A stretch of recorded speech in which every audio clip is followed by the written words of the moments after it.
The city of Ethelgard gleamed beneath its eternal sun, a fixed, golden eye that never blinked. From the soaring spires of the Cathedral of the Dawn, the royals watched their citizens toil, faces upturned, blinded by a light that had been stolen from them for generations. Among them, Slagi stood in the deep shadows. He was the youngest architect of the great firmament, his hands permanently stained with bronze and dust, his mind heavy with the growing cost of his own creation.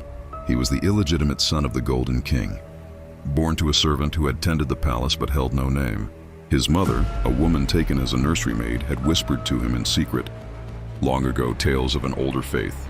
Her words had gnawed at his soul like rust. A sun that doesn't set eats the world. My son, some things are meant to die. Those words echoed through the hollows of his mind as he descended into the deep wards. There, the truth revealed itself in full horror. Thousands of the city's poor, shackled to the humming machinery.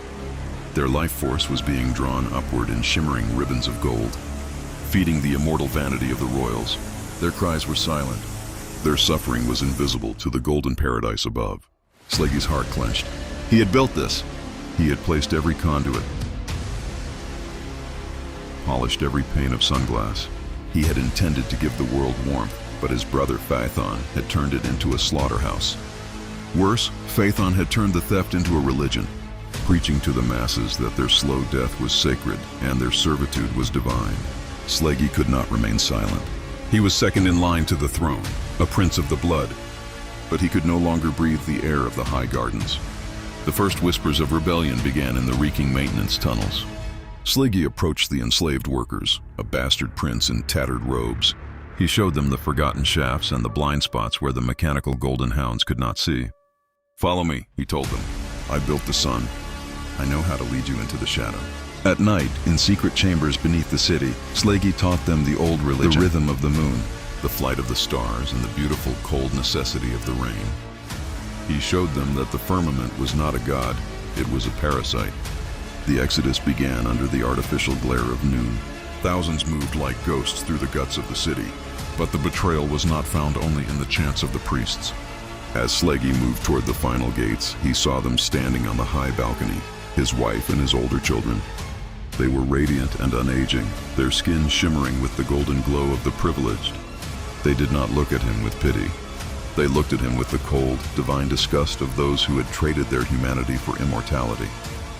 To them, Slagi was a thief trying to steal the very warmth that kept them young. His own son pointed a finger, shouting for the guards. Slagi had to make the choice in a heartbeat.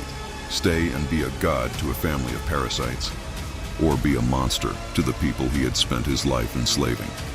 He chose the gray. He chose the cold. They reached the outer walls and the sun roared. King Phaethon activated the Sun Eye, a column of soul-draining light that sliced through the tunnels. Thousands froze in terror. The final confrontation came in the heart of the tunnels. As the paladins descended, Slagi's mother, the woman who had birthed him but was never allowed to raise him, stepped forward. She gripped a power conduit lever with steady hands. "Go, my son!" she cried. She sacrificed herself, igniting the conduit to flood the tunnel with smoke and heat, blocking the paladins as her body was consumed by the very machine her son had designed. Slagi had no time to mourn. He carried a single unnamed infant, the heir of the Shadow Line, through the final shaft and out into the gray. The first cold wind of a true night hit them like a revelation. Slagi paused on the ridge. Ethelgard pulsed in the distance, a perfect golden lie. He had lost his mother, his wife, and his children.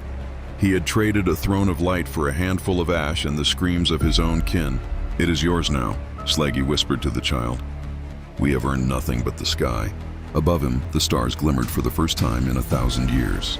Slagi fell to his knees. He was no longer a prince, no longer an architect, and no longer an authority. And for the first time, he was free.